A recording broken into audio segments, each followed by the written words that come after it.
Hello साथियों, मैं पंकज वैष्णव आप सभी का स्वागत करता हूं आज के इस सेशन में।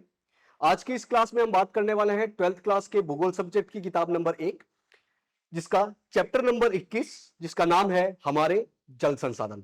इस चैप्टर के 2 भाग हम ऑलरेडी समझ चुके हैं। आज के इस सेशन में हम तीसरा भाग समझने वाले हैं। तो शुरू करते हैं आज की क्लास को। हमने दूसरे भाग में देखा था वर्षा जल संग्रहण के बारे में, साथ ही बहुउद्देशीय नदी घाटी परियोजनाएं या जिसे हम बांध भी कहते हैं उनके बारे में। आज के सेशन में हम सबसे पहले बात करने वाले हैं जल संभर विकास की। तो सबसे पहले ये देखते हैं जल संभर विकास क्या होता है। सबसे पहले देखते हैं ये जल संभर क्या है। तो जल संभर का मतलब है एक ऐसा क्षेत्र जिसका जल एक बिंदु की ओर प्रवाहित होता है। जल संभर का मतलब होता है एक ऐसा क्षेत्र जिसका पानी एक बिंदु की तरफ प्रवाहित होता है। कुल मिलाकर एक ऐसा क्षेत्र जहां का पानी अलग अलग क्षेत्रों से आता है उसे कहा जाता है जल संभर। इस जल का योजनाबद्ध तरीके से उपयोग अच्छे परिणाम देने वाला बन सकता है। अगर इस क्षेत्र को हम प्लानिंग से योजनाबद्ध तरीके से उपयोग करें, इस क्षेत्र को हम योजनाबद्ध तरीके से मैनेज करें तो हमारे लिए बहुत फायदेमंद हो सकता है, एक अच्छा परिणाम देने वाला बन सकता है। इस क्षेत्र में कृषि, बंजर, वन आदि सभी प्रकार की भूमियां शामिल हो सकती है। अब इस जल संभर वाले क्षेत्र में कृषि भूमि भी आ सकती है, कुछ बंजर भूमि भी आ सकती है, कुछ वन वाली भूमि भी आ सकती है। ये सभी भूमियां इस जल संभर भूमि के अंतर्गत आ सकती है। तो इस जल संभर को योजनाबद्ध तरीके से मैनेज करना, योजनाबद्ध तरीके से इसका क्रियान्वयन करना ही क्या कहलाता है? जल संभर विकास कहलाता है, जो कि पानी का सही तरीके से उपयोग करने की दिशा में एक मजबूत कदम हो सकता है। जल संभर कार्यक्रमों से भूमि का अधिकतम उपयोग संभव है। यदि हम जल संभर से जुड़े हुए कार्यक्रम चलाएं, सही तरीके से उसको मैनेज करें, तो भूमि का हम ज्यादा से ज्यादा अधिकतम उपयोग कर सकते हैं। इस प्रकार किसी क्षेत्र विशेष में जल के हर संभव उपयोग को ही जल संभर विकास कहा जाता है। तो जल संभर विकास का एक और अर्थ हम ये देख सकते हैं कि किसी भी क्षेत्र में, किसी भी क्षेत्र विशेष में जल का हर संभव उपयोग कर सके, छोटा से छोटा पानी भी हम सही तरीके से उपयोग कर सके, उसे ही कहा जाता है जल संभर विकास। तो जल संभर विकास से क्या क्या लाभ मिल सकते हैं? भाई, जल का अधिकतम उपयोग करना, भूमि का अधिकतम उपयोग करने से जो जो लाभ प्राप्त कर सकते हैं वो ही जल संभर विकास से हम लाभ प्राप्त कर सकते हैं। तो देखते हैं एक एक करके। पीने और सिंचाई के लिए जल की आपूर्ति हो सकती है। अगर जल संभर का हम अच्छे तरीके से विकास कर सके, जल के अधिकतम उपयोग और भूमि के अधिकतम उपयोग पर हम ध्यान देख सके, तो हमें पीने के लिए और सिंचाई के लिए अच्छी मात्रा में जल की आपूर्ति हो सकती है। साथ ही जैव विविधता में वृद्धि हो सकती है। भाई, पानी अच्छी तरीके से हम उपयोग करेंगे तो अलग अलग प्रकार की फसलें लगा पाएंगे, अलग अलग प्रकार की वनस्पतियां, पेड़ पौधे लगा पाएंगे। उसके साथ ही वहां पर अलग अलग प्रकार के जीव जंतु पनप पाएंगे। तो यानी कि अपनी जैव विविधता में बढ़ोतरी होगी, जैव विविधता में वृद्धि होगी। जलाक्रांता और लवणता का ह्रास होगा। जलाक्रांता क्या होता है और लवणता क्या होता है? जब पानी एक जगह पर इकट्ठा होने लगे, यानी कि उस जमीन पर वो अपना दबदबा बना ले, एक तरीके से जल आक्रामक हो जाए एक तरीके से, तो इसे कहा जाता है जलाक्रांता। और जलाक्रांता की वजह से, यानी कि जल भराव की वजह से मिट्टी में लवणता भी बढ़ने लगती है। लेकिन यदि आप पानी का सही तरीके से उपयोग कर रहे हो, कम से कम पानी का भी आप अधिकतम उपयोग कर रहे हो, तो ये जलाक्रांता और लवणता की प्रॉब्लम, ये समस्या हमें देखने को नहीं मिलेगी। कृषि उत्पादन और उत्पादकता में वृद्धि होगी। पानी का आप अधिकतम उपयोग कर रहे हो तो कृषि में उत्पादकता भी बढ़ेगी, कृषि का उत्पादन भी बढ़ेगा। वनों के कटाव में कमी आएगी। पानी का आप अधिकतम उपयोग कर रहे हो, भूमि का आप अधिकतम उपयोग कर रहे हो, तो वनों के कटाव में भी हमें कमी देखने को मिलती है। लोगों का जीवन स्तर ऊंचा होगा। अभी हमने देखा कि जैव विविधता बढ़ेगी इस जल संभर विकास कार्यक्रम के तहत। कृषि में उत्पादकता बढ़ेगी, वनों की कटाव में कमी आएगी, तो लोग की आय भी बढ़ेगी, और लोगों की आय बढ़ेगी तो लोगों का जीवन स्तर भी अच्छा हो पाएगा। रोजगार में वृद्धि होगी। खेती अच्छी हो रही तो लोगों के रोजगार में भी वृद्धि होगी। स्थानीय लोगों की सहभागिता से आपसी मेलजोल बढ़ेगा। और जल संभर विकास करना है तो लोगों को आपस में सहयोग करना पड़ेगा। एक दिशा में लोगों को बढ़ना होगा, आगे बढ़ना होगा। तो लोग जब आपस में सहयोग करते हैं तो लोगों का आपसी मेलजोल बढ़ता है, मतलब समाज में सहभागिता बढ़ती है, लोगों में एकता की भावना बढ़ती है। देखते हैं जल संभर विकास से अपेक्षित परिणाम जो थे वो नहीं आ पाए। हमने जल संभर विकास कार्यक्रम के ये सारे फायदे देखे, लेकिन ये अपेक्षित परिणाम हम नहीं प्राप्त कर पा रहे हैं। इसके कारण क्या है? पहला है वैज्ञानिक सोच का अभाव। साइंटिफिक तरीके से हम सोच नहीं पा रहे हैं, वैज्ञानिक सोच का अभाव है, इसीलिए जल संभर विकास कार्यक्रम के जो अपेक्षित परिणाम है वो हम नहीं प्राप्त कर पा रहे हैं। तकनीकी कमियां हैं, भाई वैज्ञानिक सोच का अभाव होगा तो अपने पास टेक्नोलॉजी, तकनीकी मामले में हम पिछड़े रह जाएंगे, जो कि जल संभर विकास कार्यक्रम के अपेक्षित परिणाम की दिशा में एक रोड़ा साबित होता है। स्थानीय लोगों के सहयोग की कमी है। अब स्थानीय जो लोग हैं जो इस जल संभर विकास के अंतर्गत आ जाते हैं, उस क्षेत्र के अंतर्गत आ जाते हैं, उसमें आपसी सहयोग की कमी देखने को मिलती है। और जल संभर विकास के यदि आप अपेक्षित परिणाम चाहते हो तो आपको आपसी सहयोग, मिलजुल कर काम करना ही पड़ेगा। इसके अलावा विभिन्न विभागों के बीच आपसी सहयोग का अभाव है। अब जल संभर विकास कार्यक्रम के लिए सरकार का योगदान बहुत ज्यादा जरूरी है, और सरकार के अंतर्गत अलग अलग विभाग आते हैं, तो उन विभागों के बीच में यदि आपसी सहयोग नहीं होगा तो जल संभर विकास कार्यक्रम के हम अपेक्षित लाभ नहीं प्राप्त कर पाएंगे। पृथक मंत्रालय का नहीं होना। अगर कोई भी काम करना है और एक अलग मंत्रालय उसकी जिम्मेदारी निभा रहा है तो 100% चांस है कि वो काम अच्छे से होगा, लेकिन जल संभर विकास कार्यक्रम के लिए अलग से मंत्रालय नहीं है तो फिर इस जल संभर विकास कार्यक्रम के अपेक्षित परिणाम हम प्राप्त नहीं कर पा रहे हैं। देखते हैं नदी संयोजन। जल संभर विकास कार्यक्रम के अंतर्गत ही तीसरा पॉइंट है नदी संयोजन। देश के विस्तृत क्षेत्र सूखा तथा बाढ़ से पीड़ित है। हमने देखा था कि देश में एक ही समय के दौरान कहीं जगह पर तो बाढ़ आ रही होती है और कई जगह पर सूखा है, मतलब एक जगह पर ज्यादा पानी है और एक जगह पर पानी की बहुत ज्यादा कमी है। तो क्यों नहीं हम ज्यादा पानी वाली जगह से पानी लेके आए इस सूखा वाले क्षेत्र जहां पर कम पानी है, तो अपना काम बन जाएगा। बाढ़ का पानी कम हो जाएगा तो वहां भी रक्षा हो जाएगी, और ये पानी सूखे वाले क्षेत्र में आ जाएगा तो यहां पर भी पानी की आपूर्ति हो पाएगी। तो देश के विस्तृत क्षेत्र सूखा तथा बाढ़ से पीड़ित है। 1982 में राष्ट्रीय जल विकास अभिकरण का गठन किया गया, एक बॉडी बनाई गई राष्ट्रीय जल विकास अभिकरण। कब? 1982 में। इसके गठन का मुख्य उद्देश्य था राष्ट्रीय जल के जाल की पहचान करना, कि हम पानी का एक जाल बिछा सके। और इस जाल का मेन उद्देश्य क्या है? ज्यादा पानी वाले क्षेत्रों से हम पानी लेके आ सके सूखा वाले क्षेत्र, मतलब कम पानी वाले क्षेत्रों में। अंततः राष्ट्रीय जल विकास अभिकरण ने 30 नदी जुड़ावों की पहचान की। तो इस राष्ट्रीय जल विकास अभिकरण ने कुल 30 नदी जुड़ावों की पहचान की कि हां, हम इन नदियों को आपस में जोड़ सकते हैं ताकि ज्यादा पानी वाले क्षेत्र से कम पानी वाले क्षेत्र में पानी की आपूर्ति हो सके। तो इसके 3 चरण इन्होंने पहचान की। प्रथम चरण में प्रमुख प्रायद्वीपीय नदियां, प्रायद्वीपीय नदियां मतलब जो प्रायद्वीपीय भारत में नदियां बहती है। प्रायद्वीपीय भारत मतलब भारत का मुख्य रूप से दक्षिणी हिस्सा जो 3 तरफ समुद्र से घिरा हो, 3 तरफ पानी से घिरा हो। अरब सागर, इधर इधर बंगाल की खाड़ी और नीचे हिंद महासागर। तो 3 तरफ पानी से घिरा हिस्सा है, जमीन वाला हिस्सा, तो इसे प्रायद्वीपीय हिस्सा बोला जाता है। तो इस प्रायद्वीपीय हिस्से में जो नदियां बहती हैं उसे प्रायद्वीपीय नदियां बोला जाता है। तो भारत की जो प्रमुख प्रायद्वीपीय नदियां हैं, जिसमें महानदी, गोदावरी, कृष्णा, कावेरी, ये नदियां आती हैं, इनको शामिल किया गया है ताकि हम नदी जुड़ाव कर सके, अपने पानी की प्रॉब्लम को सुलझा सके। द्वितीय चरण के अंतर्गत प्रायद्वीपीय भारत की छोटी छोटी नदी द्रोणियों को एक दूसरे से जोड़ने की बात रखी गई, जिसमें मुख्य रूप से केन बेतवा और पार तापी नदियां शामिल हैं। दूसरे चरण में भी प्रायद्वीपीय नदियां, लेकिन बड़ी बड़ी नहीं बल्कि छोटी छोटी नदियों को शामिल किया गया, जिसमें केन बेतवा और पार ताप नदियां शामिल हैं। तृतीय चरण में गंगा और ब्रह्मपुत्र की जो सहायक नदियां हैं, गंगा और ब्रह्मपुत्र भारत की प्रमुख नदियों के अंतर्गत आती है, इनकी जो सहायक नदियां हैं उनको एक दूसरे से जोड़ने का प्रावधान रखा है। तो मतलब नदियों को जोड़ने के काम में हमने 3 चरण को देखा। प्रथम चरण में प्रायद्वीपीय भारत की प्रमुख नदियां, दूसरे चरण में प्रायद्वीपीय भारत की कुछ छोटी छोटी नदियां, और तीसरे चरण में उत्तर भारत की प्रमुख रूप से गंगा और ब्रह्मपुत्र की सहायक नदियों को जोड़ने का प्रावधान रखा गया है। देखते हैं जल संरक्षण के उपाय। जल को बचाने के लिए हम क्या क्या कर सकते हैं? नदियों का जल व्यर्थ में बहकर सागरों में न जाए, पहले ध्यान रखना होगा कि नदियों का जो पानी है वो फालतू में बहकर सागर में ना चला जाए। भाई सागर भी तो पानी है, क्या दिक्कत है?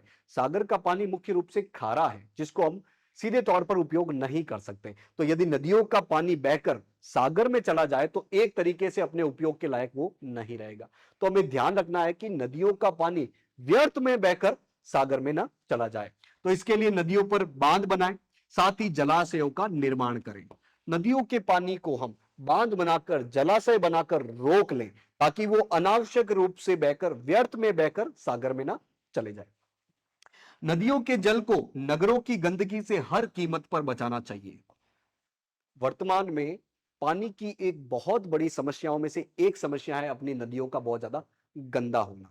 ये जो नदियां हैं उसके आसपास जो नगरीय क्षेत्र है, जो ग्रामीण क्षेत्र है, वो अपनी गंदगी अल्टीमेटली अंततः कहां डालते हैं? इन नदियों में डालते हैं। तो ये नदियां इतनी गंदी हो रही है कि इसका पानी उपयोग में लेने के धीरे धीरे कम होता जा रहा है। जैसे कि गंगा नदी के किनारे बहुत बड़े बड़े नगर बसे हुए हैं, जैसे कि कानपुर, वाराणसी, इलाहाबाद या जिसे प्रयागराज बोला जाता है। इनमें जो भी उद्योग है, ये उद्योगों के लोग क्या करते हैं? पानी उपयोग करके जो केमिकल वाला पानी है, जो गंदा पानी है, वो इन नदियों में डाल देते हैं, जिससे इन नदियों का पानी गंदा हो जाता है। और कहीं कहीं तो ये हालत हो चुकी है कि वो नदी अब दिखती ही नहीं है, वो केमिकल का एक नाला दिखने लगा है। तो हमें नदियों के पानी को नगरों की गंदगी से बचाने की बहुत ज्यादा जरूरत है। नेक्स्ट है, बाढ़ों की रोकथाम के लिए गंभीरता से हर संभव प्रयास करने चाहिए। बाढ़ मतलब पानी का जो हिस्सा है वो बहुत ज्यादा बढ़ जाना, पानी एक हद से ज्यादा बढ़ जाना। तो हमें बाढ़ों को रोकने की बहुत ज्यादा जरूरत है। बाढ़ों की वजह से जो साफ पानी है वो भी गंदा हो जाता है। नेक्स्ट है, जल का सदुपयोग करना चाहिए। सोच समझकर आप पानी का उपयोग कीजिए, अंधाधुंध पानी उपयोग मत कीजिए। जैसे कि यदि आपको अपनी साइकिल, अपनी बाइक, अपनी कार साफ करनी है तो ऐसे नहीं कि आप सीधा नल शुरू करें, उससे पाइप लगाएं और अपना साइकिल, अपनी बाइक, अपनी कार साफ करने लग जाएं। अपनी बाल्टी में पानी भरिए, उसी से आप कपड़े से साफ कीजिए। तो ऐसे छोटे छोटे उपयोग करके, ऐसे छोटे छोटे तरीकों से आप जल का सदुपयोग कर सकते हो। जल संरक्षण के प्रति जन जागरण पैदा करना चाहिए, लोगों को जागरूक करना चाहिए, लोगों को शिक्षित करना चाहिए कि हाँ, पानी की मात्रा अनलिमिटेड नहीं है, पानी असीमित नहीं है। हमें सोच समझकर पानी का सदुपयोग करना होगा, तभी हम आने वाली पीढ़ी के लिए जल बचा पाएंगे। नेक्स्ट है, जल संरक्षण और उसके कुशल प्रबंधन से संबंधित सभी क्रियाकलापों में लोगों को शामिल कर उनसे सक्रिय सहयोग लेना चाहिए। जल संरक्षण के जितने भी कार्यक्रम है, छोटे से लेके बड़ा से बड़ा कार्यक्रम, उसमें लोगों का बड़ी मात्रा में सहयोग लेना चाहिए। इससे फायदा क्या होगा? एक तो लोगों को पानी के प्रबंधन से जुड़ी बातें पता चलेगी, लोगों में जागरूकता आएगी, और जब लोग मिलकर ये काम करते हैं तो कोई भी कार्यक्रम सफल होता ही होता है।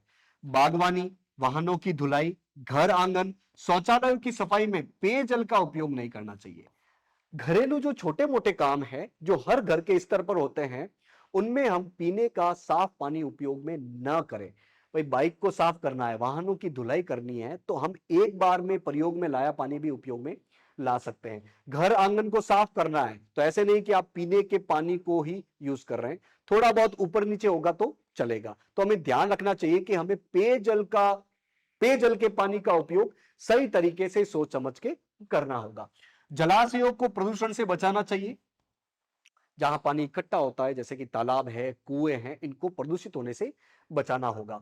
पानी की जो टूटी पाइपलाइन है उसको अविलंब मरम्मत करनी चाहिए, बिना देरी किए उसे मरम्मत करनी चाहिए। आपने देखा होगा कि कहीं पर नल टूटा हुआ है या पाइप टूटा हुआ है और 24 घंटे, सातों दिन, पूरे महीने उससे पानी लगातार बहता है। एक तो कीचड़ की समस्या होती है, लोगों के लिए वो समस्या क्रिएट करता है। इससे बड़ी समस्या है कि अपना पानी फालतू में ही वेस्ट हो रहा है। तो ऐसी जगह जहां से पानी लीक हो रहा है बड़ी मात्रा में या छोटी मात्रा में, उसको बिना देरी किए अविलंब तरीके से उसकी मरम्मत करनी चाहिए। जल की हर बूंद कीमती है, यह भाव जनमानस तक पहुंचाना चाहिए। एक एक बूंद कीमती है, छोटी से छोटी बूंद कीमती है। आपने सुना होगा कि बूंद बूंद से ही घड़ा बढ़ता है और घड़े घड़े से ही समुद्र बढ़ता है। तो हमें हर बूंद की कीमत पहचाननी होगी और हर बूंद को बचाना होगा। वर्षा पोषित क्षेत्रों में ऐसी फसलों के उगाने पर रोक होनी चाहिए जिन्हें अधिक पानी की आवश्यकता होती है। जिन क्षेत्रों में मुख्य रूप से बारिश से ही फसलों को पानी प्राप्त हो रहा है, वहां पर ऐसी फसलें नहीं लगानी चाहिए जिनको ज्यादा पानी की जरूरत होती है। जैसे कि चावल है, चावल को बहुत ज्यादा पानी की जरूरत है। जैसे कि गन्ना है, इसको भी बहुत ज्यादा पानी की जरूरत है। अब एक ऐसा क्षेत्र है जहां पर मुख्य रूप से बारिश से ही पानी मिल रहा है और आपने वहां पर गन्ना लगा दिया या चावल लगा दिया, पानी वैसे भी कम प्राप्त हो रहा है और आप ऐसी फसल लगा रहे हो जिसको पानी की बहुत ज्यादा जरूरत है, तो हमें ऐसी फसलों पर प्रतिबंध लगाना चाहिए, बल्कि ऐसी फसलें लगानी चाहिए जिनको पानी की जरूरत कम हो। जैसे कि बाजरा है, ज्वार है, मक्का है, इन मोटे अनाजों को लगाना चाहिए जिनको पानी की आवश्यकता कम पड़ती है। वृक्षारोपण पर बल देना चाहिए, ज्यादा से ज्यादा पेड़ लगाने चाहिए। इससे फायदा क्या होगा? एक तो बाढ़ को रोकने में हेल्प मिलती है। बाढ़ का पानी जब बहता है और बीच में बहुत सारे पेड़ आ गए तो उसका बहाव कम हो जाएगा, वो पानी रुक जाएगा, वो पानी रुकेगा और धीरे धीरे वो रिसकर जमीन के अंदर चला जाएगा, तो अपने भूमिगत जल में भी बढ़ोतरी होती है, साथ ही मिट्टी का कटाव भी कम होता है। देखते हैं एक ऐसी मुहिम के बारे में, एक ऐसे उदाहरण के बारे में जहां लोगों ने आपसी सहयोग करके पानी को बड़ी मात्रा में बचाया है। तो एक विशेष अध्ययन, एक विशेष उदाहरण के बारे में देखते हैं कि जल संरक्षण की दिशा में तरुण भारत संघ ने क्या प्रयास किए हैं। तरुण भारत संघ क्या है? तरुण भारत संघ एक गैर सरकारी संगठन है, एक एनजीओ है। इसकी स्थापना 1985 में होती है। लगभग 40 साल पहले इसकी स्थापना होती है और किसके मार्गदर्शन में इसकी स्थापना होती है? श्री राजेंद्र सिंह जी के मार्गदर्शन में। और कहां पर होती है इसकी स्थापना? राजस्थान राज्य के अलवर जिले की थानागाजी तहसील के हमीरपुर गांव में, एक छोटा सा गांव है, वहां पर इस एनजीओ तरुण भारत संघ की स्थापना होती है करीब 1985 में। 15 साल के भागीरथी प्रयासों से अरवारी नदी का पुनर्जन्म किया गया। इन्होंने 15 साल कोशिश की, अथक मेहनत किया, लोगों का सहयोग लिया और इस तरुण भारत संघ एनजीओ ने अपने बहुत ही भागीरथी प्रयास मतलब अथक प्रयास, लगातार मेहनत करते हुए प्रयासों से एक नदी है अरवारी नदी, उसका पुनर्जन्म किया। पहले यह नदी सूखी हुई और उजाड़ थी, इस नदी का पानी सूख गया था, यह नदी उजाड़ हो चुकी थी। इसकी कुल लंबाई लगभग 45 किलोमीटर और इसका जल संभर क्षेत्र 503 वर्ग किलोमीटर है। तो इस नदी का पुनर्जन्म किया गया इस तरुण भारत संघ के द्वारा। इसके अंतर्गत जयपुर, दौसा और अलवर जिलों के कुछ भाग शामिल हैं। इस नदी के अंतर्गत जयपुर, दौसा, अलवर के बहुत सारे हिस्से शामिल हैं। अरवारी संसद, अरवारी नदी को बचाने के लिए एक छोटा सा ग्रुप बनाया गया, एक तरीके से संसद, जहां पर लोग आपस में डिस्कशन कर सके, आपस में चर्चा विचार विमर्श कर सके कैसे हमें इस नदी को बचाना है। तो अरवारी संसद ने लोगों की आवश्यकता कि लोगों को क्या जरूरत है, पर्यावरणीय संतुलन, कि लोगों की जरूरत के साथ साथ हमें पर्यावरण के साथ संतुलन भी रखना है, साथ ही भूमि को ध्यान में रखते हुए कुछ नियम और कानून बनाए। लोगों का ग्रुप जिसे बोला गया संसद, और किस नदी को बचाने के लिए है ये? अरवारी नदी को, तो इसको बोला गया अरवारी संसद। तो अरवारी संसद ने कुछ नियम और कानून बनाए। कौन कौन से नियम कानून है? कुछ प्रमुख नियम कानून देख लेते हैं। अधिक जल चाहत वाली फसलों जैसे गन्ना, चावल और मिर्च उगाने पर प्रतिबंध है। इस अरवारी संसद ने नियम बनाया पहला कि इस क्षेत्र में ज्यादा पानी की चाहत रखने वाली फसलें नहीं उगाई जाएगी, जैसे कि गन्ना, चावल, मिर्च, ऐसी कुछ फसलें जिनको पानी की ज्यादा जरूरत है उन पर प्रतिबंध लगा दिया, ताकि जब ऐसी फसलें लगाएंगे नहीं तो अपनी पानी का वेस्टेज कम होगा। दूसरा, होली के बाद और वर्षांत से पहले कोई भी व्यक्ति नदी के पानी का उपयोग खेती के लिए नहीं करेगा। होली के बाद मुख्य रूप से गर्मी का मौसम शुरू हो जाता है और वर्षांत से पहले मतलब बारिश खत्म होने से पहले इस समय अपने पास पानी बहुत कम होता है, तो इसीलिए इस नदी के पानी का उपयोग खेती के लिए नहीं किया जाएगा। खेती के लिए इस पानी का उपयोग हम नहीं करेंगे। जल संभर क्षेत्र में औद्योगिक इकाई की स्थापना नहीं होगी। जिन क्षेत्रों से इन नदी में पानी आता है मतलब जल संभर क्षेत्र, उसमें किसी भी प्रकार का उद्योग नहीं लगेगा। उद्योग क्या करते हैं? पानी का प्रदूषण करते हैं। तो जब उद्योग ही नहीं लगाएंगे तो पानी का प्रदूषण होगा ही नहीं, अपना पानी बच जाएगा। जौ, ज्वार, बाजरा और मक्का की फसलों को उगाने की सिफारिश की गई। ये ऐसी फसलें हैं जिनको पानी की जरूरत कम पड़ती है। ज्यादा पानी की जरूरत वाली फसलों पर प्रतिबंध लगाया गया और कम पानी की जरूरत हो ऐसी फसलों को बढ़ोतरी देने के लिए सिफारिश की गई कि हम लोग ज्यादा से ज्यादा ऐसी फसलें उगाएं। नदी के निचले भागों में सब्जियां उगाने की अनुमति दी गई। क्या हाँ, नदी का जो निचला भाग है जहां पर पानी कम है वहां पर आप सब्जी उगा सकते हो। शिकार तथा हरे पेड़ों को काटने पर रोक लगाया गया। इस अरवारी संसद ने बोला कि आप जानवरों का शिकार नहीं करोगे और पेड़ों की कटाई नहीं करोगे, हरे भरे पेड़ों की कटाई नहीं करोगे, तो पेड़ बचेंगे, जंगली जानवर बचेंगे। और पेड़ और जंगली जानवर कहीं ना कहीं पानी को बचाने में एक महत्वपूर्ण रोल अदा करते हैं। क्षेत्र में हाल ही में विकसित किए गए भैरवदेव मानस अभ्यारण्य में कोई भी व्यक्ति कुल्हाड़ी लेकर नहीं जाएगा। इस क्षेत्र में एक अभ्यारण्य बनाया गया। अभ्यारण्य क्या होता है? पेड़ पौधे और जीव जंतुओं को बचाने के लिए एक संरक्षित क्षेत्र हो गया। तो इस क्षेत्र में एक भैरवदेव मानस अभ्यारण्य बनाया गया और बोला गया कि कोई भी व्यक्ति इस अभ्यारण्य में कुल्हाड़ी लेकर नहीं जाएगा, मतलब कोई भी व्यक्ति इस क्षेत्र में पेड़ नहीं काटेगा। पूरे क्षेत्र को जैव विविधता का क्षेत्र घोषित किया है। पूरे क्षेत्र को बोला गया कि यह जैव विविधता का क्षेत्र है और हमें इसको बचाना ही बचाना है, तो लोगों का इसमें सहयोग अपेक्षित किया गया।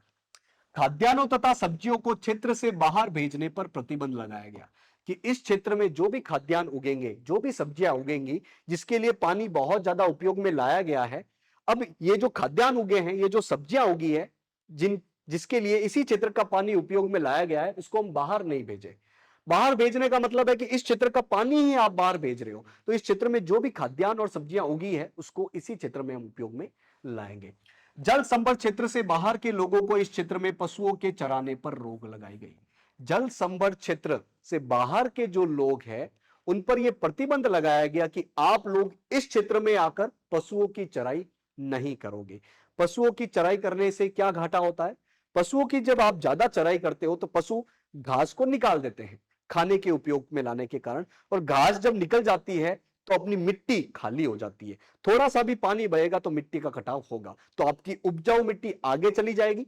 उपजाऊ मिट्टी आगे चली जाएगी तो खेती में प्रॉब्लम होगी, और खेती में जब प्रॉब्लम होगी तो आप सोचोगे कि ज्यादा से ज्यादा पानी का मैं उपयोग करूं, तो यानी कि जल संभर क्षेत्र से बाहर के लोगों पर यह प्रतिबंध लगाएगा कि आप इस क्षेत्र में आकर अपने पशुओं की चराई नहीं करोगे।